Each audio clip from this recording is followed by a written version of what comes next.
আচ্ছা রাখ, বসো।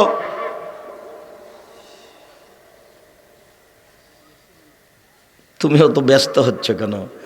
আমরা তো গত রাত্রে সারা রাত বক্তব্যের পালা ছিল, 5-6টা বক্তব্য ছিল। ফজরের সালাতের পরে বিদায়ের কথা ছিল, তারপর কত মানুষ, কত প্রয়োজন, তারপর বিমানে ঢাকা আসলাম, ঢাকা থেকে সে গাড়িতে আসলাম। সেই গাড়িটা যখন আপনার ভুলতা গাউসিয়াতে জামে পড়লো, 2 ঘন্টা পার হয়ে গেল। তখন আমি বললাম যে তোমরা ওখানে জানিয়ে দাও যে আমাদের যাওয়া হচ্ছে না, চলো আমরা ফিরে যাই।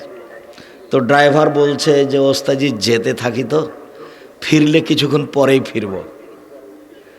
তো দেখলাম যে আলহামদুলিল্লাহ চলে এসেছি। তা আমি ক্লান্ত বেশি না আপনি বেশি? তাহলে আপনি অত ব্যস্ত হচ্ছেন কেন? আমাকে দয়া করে কোনো প্রয়োজন দেখাবেন না। আপনার আমি কোনো প্রয়োজন দেখতে চাই না। আমার একটা বাক্যের